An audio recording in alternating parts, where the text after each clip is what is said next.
Assalamu alaikum to everyone who's watching this video lecture. This is Vakar from Camera International Science College at Talagang. Welcome to all the student classroom training this video lecture. I hope you would have prepared all the lecture which were delivered by me, Arsar Mumtaz.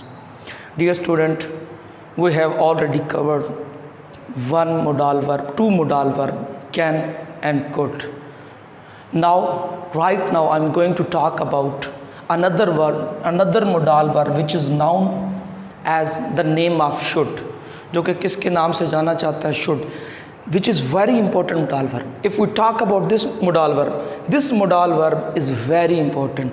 It is much of used in daily activities. It is much of used in daily conversation. When somebody conversates one person to another person, this modal verb is used very much. इसका बहुत ज़्यादा इस्तेमाल किया जाता है. So you should be careful regarding this modal verb. इसके हवाले से आपने बड़ी एहतियात करनी है. अभी जो मैंने जुमला बोला, you should be careful. It is also the example of modal verb should. ये इसकी एग्जाम्पल है, should की एग्जाम्पल है. So be attentive, be careful. I am going to teach you today about a very important modal verb which is known as should. What is should? Should क्या है, कहाँ पर इस्तेमाल होता है, अभी हम इसके ऊपर बात करते हैं. Dear student, when you want to suggest something in present, जब आप ज़माना-ए हाल में किसी को कुछ राय या मशवरा देना चाहते हैं, यानी in present, if you want to suggest something, if you want to advise something to a person in present, then you will have to follow this modal verb should. फिर आपको क्या करना पड़ेगा, इस should को फॉलो करना पड़ेगा, यानी आपको जुमले should से बनाना पड़ेंगे. मैं डायरेक्ट अलामत किसी की नहीं लिखता, ना मैंने can की लिखी ना could की. Basically you must understand what is the theme of should या can या could. आपको पता होना चाहिए इस्तेमाल क्यों होते हैं. जस्ट अलामात को रट लेने से इनफ नहीं होता. अलामात वैरी करती हैं, चेंज होती हैं, एक जगह पे और होगी, दूसरी जगह पे और होगी. जैसे मैंने कुड की अलामात बहुत सारी आपको बताई थी, सका, पाया और उसके अंदर सकता था. सेम लाइक दैट दीज, इसकी जो है ना the identities which are related to should, they also vary from one place to one person to one typical situation to another situation. So you should be careful. आपको बड़ी एहतियात करनी है. Basically you must understand that what is the theme, what is the main purpose of using the modal verb should. किसको use करने का main purpose क्या है. When you will be able to understand the main psyche or theme or the purpose of the using of should, then you can say that this modal verb is used for this, that. इसके लिए इस्तेमाल किया जाता है this and that. Basically जब हम ज़माने हाल के अंदर किसी को कोई चीज़ सजेस्ट करना चाहते हैं, we want to suggest something, हम किसी को कोई राय देना चाहते हैं, in English language you are going to use should. तो आप क्या इस्तेमाल करने जा रहे हैं, should का इस्तेमाल करने जा रहे हैं. और कहाँ पे, when we are talking about present. I'm not talking about future, I'm not talking about past. This is only for present. जब ज़मान, और not present indefinite, present perfect. I'm only talking about present. There is big difference when somebody talks about present, future and past, and that specific person is not saying present indefinite, past indefinite. It means that person is only talking about present. सिर्फ ज़माने हाल के बारे में बात कर रहे हैं. अब इसकी हम आइडेंटिटी देखते हैं, इसकी अलामत क्या है. अच्छा, एक इसकी अलामत बहुत ज़्यादा फेमस है जो चाहिए, इसके हवाले से जानी जाती है. एक और बड़ी इम्पोर्टेंट है, करो, करें वगैरह. यानी यहाँ पे भी आप मिसाल के तौर पे अगर आप कहते तुम्हें वक्त पर काम मुकम्मल करना चाहिए, ये क्या कहलाया, चाहिए आ गया ना. एक मशवरा है, एक राय है, या आप कहते हो तुम वक्त पर काम मुकम्मल करो। There is no difference in these two sentences, there is no difference between these two sentences. तुम वक्त पर काम करो या तुम्हें वक्त पर काम करना चाहिए।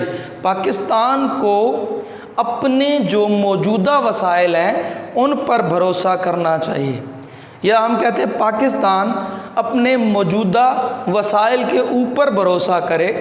बोथ सेंटेंसेस आर सेम, दोनों एक ही तरह के हैं, whether we take first sentence, whether we take second sentence.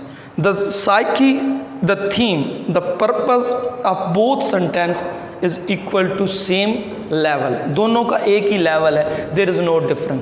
Same like that इसकी दो पहचान बन गई, चाहिए, करो, करें वगैरह। इस तरह की जब सेंस आ जाता है तो वो क्या कहलाता है, वहाँ पे भी सजेशन आ जाती है, and we are bound to use should. Now what is the equation subject, what it mean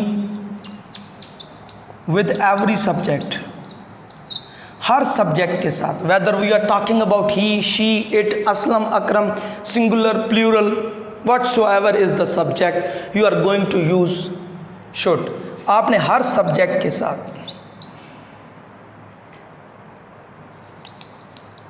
आपने क्या इस्तेमाल करना है, शुड का इस्तेमाल करना है, प्लस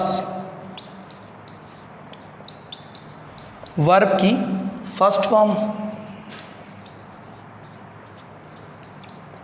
प्लस ऑब्जेक्ट। यानी आपने ये देखिए यहाँ पे ब्रेक नहीं हुआ, सीक्वेंस कभी ब्रेक नहीं होता, SVO एक्टिव वॉइस के अंदर this sequence is very important, whether you are going to write a sentence, a single sentence, whether you are going to write a whole paragraph, it is very important. If you follow this sequence SVO, then you will feel very easy to make a paragraph, to make a single sentence. So put it in your mind, so keep it in your mind, ये अपने दिमाग में आप रख लें, keep it in your mind that it is very important when you are going to make the sentences related active wise, the sequence of SVOs part and parcel. You cannot break this sequence. If you are going to violate this sequence, if you are going to avoid this sequence, you would not be able to make sentences clear and pat. You are not going to use, if you are not going to use this sequence, you will have to face problem in making sentences. This is the major issue. So dear student, अब देखिए यहाँ पे subject, verb and object, there is no break in this particular sequence, कोई इसके अंदर break नहीं है, हमने ये इस्तेमाल कर लिया। अब देखिए यहाँ पे, अब हम इसको बनाएंगे कैसे। सबसे पहले अगर हम बात करें अफर्मेटिव सेंटेंसेस की, what it means, dear student, you already know about it, anybody can tell me? मुस्बत फिक्रात, जिसे आप you know with another name which is very famous name, positive, but in language the typical and the suitable word is affirmative। वो क्या है, affirmative है। affirmative sentences के अंदर आप क्या करते हो, ये वाला सीक्वेंस इस्तेमाल करोगे। सॉरी, अब देखें, तुम्हें खाना वक्त पर खाना चाहिए, या यहाँ पे ये हो सकता है तुम वक्त पर खाना खाओ, इस सेंस में भी आ सकता है। अब देखें ना, ये दोनों से हट रहा है, दोनों अलामतों से हट रहा है, but same sense is the same.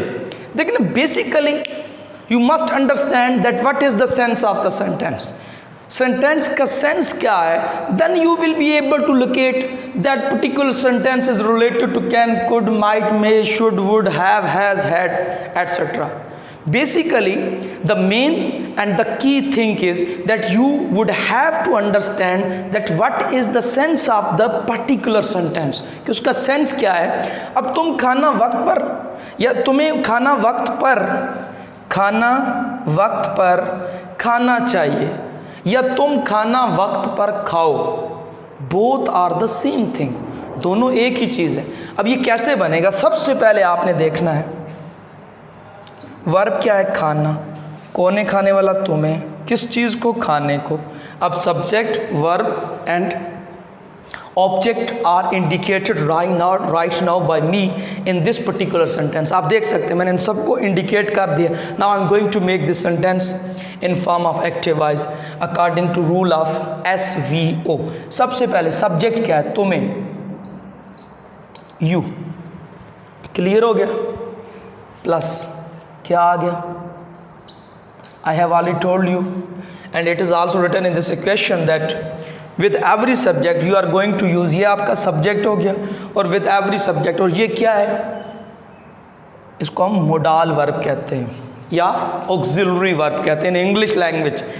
It has also it's name, इसका भी अपना एक नाम है, और वो क्या है, मोडाल वर्ब या auxiliary verb. You should, first form of verb खाना, ईट, you should eat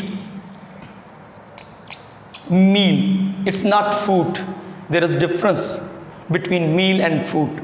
When we talk about food, it means unripe thing, पकी हुई चीज़ नहीं है। and when we talk about meal, आप उसको uncooked भी कह सकते हैं, unripe की जगह uncooked कर लें तो it's more better। यानी when we talk about food indicates uncooked thing, and when we talk about meal it indicates cooked thing, यानी पकी हुई पकी हुई और कच्ची चीज़, यानी खाना कहते हैं पके हुए को, और फूड कहते हैं खुराक को जो कच्ची होती है। यू शुड ईट मील वक्त पर, ऑन टाइम भी लिख सकते हैं डियर स्टूडेंट, और आप इन टाइम का इस्तेमाल भी कर सकते हैं, there is no issue regarding this. So you can take screenshot for making your notes. आप स्क्रीनशॉट लें, मैं फिर दोबारा आपको मज़ीद पढ़ाता हूँ।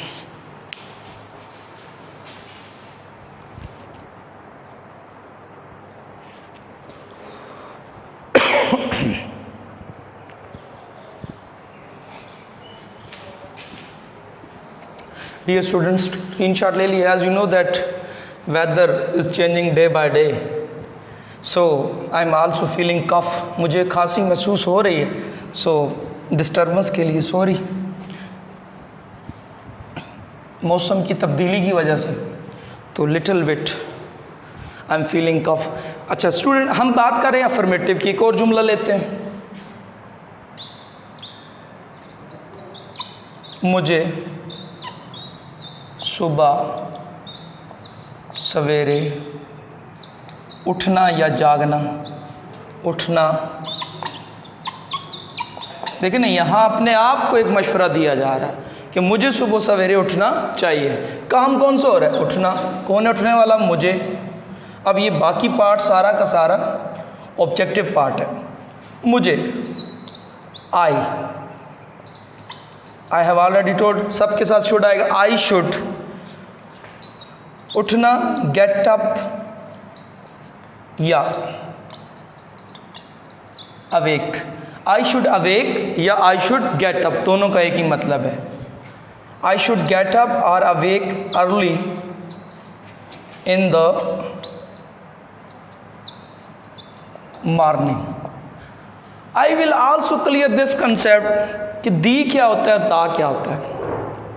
Sometime I have heard from many mouths, many person कि that there are two accent, American and British. No, ये अमेरिकन और ब्रिटिश एक्सेंट नहीं है। ए और आ, दी और दा, ये एक्सेंट नहीं है, ये बल्कि ग्रामर के पॉइंट ऑफ व्यू से दी या दा बोला जाता है। तो इंशाल्लाह किसी लेक्चर के अंदर मैं ज़रूर आर्टिकल पे जब डिस्कस करूँगा तो उसके अंदर मैं बताऊँगा कहाँ पे आपने दी कहना है और कहाँ पे।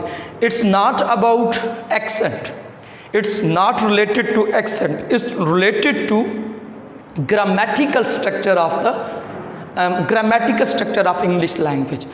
जो लैंग्वेज होती कभी उसके साथ आप दी या दा नहीं लगा सकते, ठीक है। दा इंग्लिश, दा उर्दू नहीं होता, हमेशा इंग्लिश और उर्दू होते हैं, ठीक है जी। I should get up early in the morning.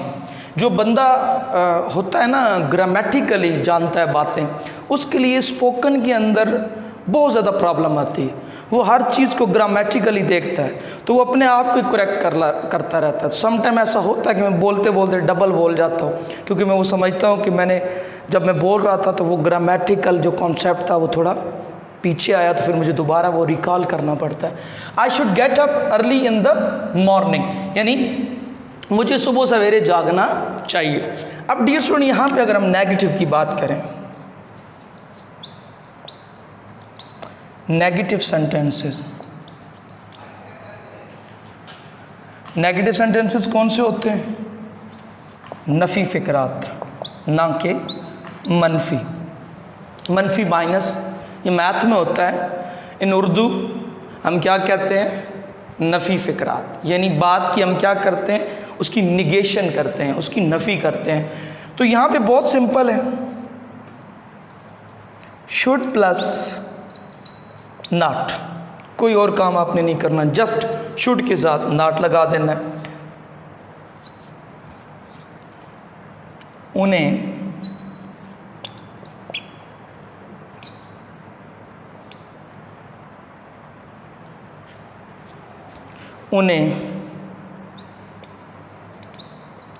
दूसरों को तंग नहीं करना। It is also the example of should, ये भी एग्जाम्पल है, यहाँ पे भी सजेशन है। अब देखिए, जस्ट हमने क्या करना है, शुड के बाद नॉट लगा देना है। उन्हें इंग्लिश में हम दे कहते हैं, दे शुड नॉट, यानी अब शुड प्लस नॉट आ गया, ये आपके सामने। दे शुड नॉट तंग करना, टीज, डिस्टर्ब भी हो सकता है लेकिन टीज ज़्यादा सूटेबल है। दे शुड नॉट टीज दूसरों को, to others, they should not tease to other, उनको दूसरों को तंग नहीं करना चाहिए। Take another screenshot.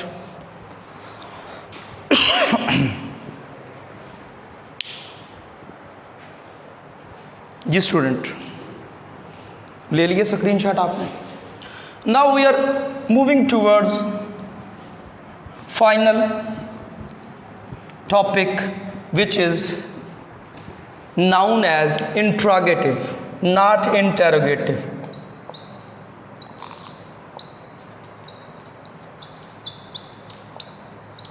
इंट्रोगेटिव,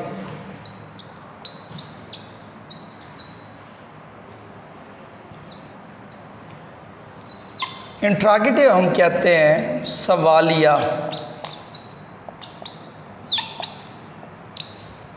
अब सवालिया के अंदर क्या करना है? बड़ी सिंपल सी बात है, जैसा आपने कैन और कुड के अंदर किया था। शुड प्लस सब्जेक्ट, जो भी सब्जेक्ट होगा शुड को उठा के सब्जेक्ट से पहले, I am not talking about के स्टार्ट पे, it's also another topic which is known as WH family. WH family यानी हमेशा स्टार्ट पे WH फैमिली आती है, जिसके बारे में मैं ज़रूर आपके साथ डिस्कस करूंगा और उसका लेक्चर बनाऊंगा। लेकिन जब हम बात करते हैं मोडाल वर्ब या हेल्पिंग वर्ब या ऑक्सिलरी वर्ब की, तो ये ऑक्सिलरी वर्ब है, तो ये हमेशा सब्जेक्ट से पहले लिखे जाते हैं। इनको ये नहीं बोला जाता कि स्टार्ट पे लिखे जाते हैं। क्या मुझे उसकी मदद करनी?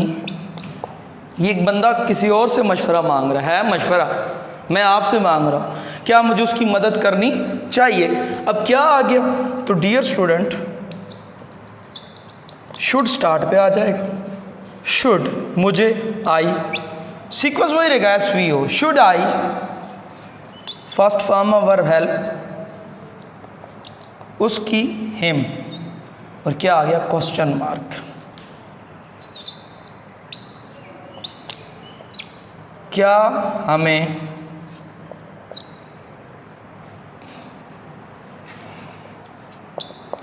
अपने वतन से मोहब्बत करनी चाहिए? तो answer is yes, definitely yes. क्या हमें बनेगा कैसे? शुड वी मोहब्बत करना, लव, शुड वी लव, क्या हमें मोहब्बत करनी चाहिए? किसके साथ? और याद रखिएगा लव के साथ कोई प्रेपोजिशन नहीं आती। 5 लफ्ज़ अभी आपके लिए काफ़ी हैं।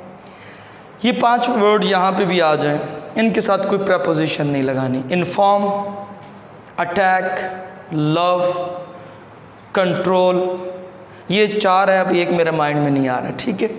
तो ये लव है, कंट्रोल है, इन्फॉर्म है, अटैक है, और इसके साथ एक और लफ्ज़ भी ऐसा है जिनके साथ आप कभी, ऑर्डर है, इनके साथ कभी भी आप प्रेपोजिशन का इस्तेमाल नहीं कर सकते, ठीक है। लव विद नहीं हो सकता, लव के साथ कभी भी कोई preposition. We should love our country या होमलैंड।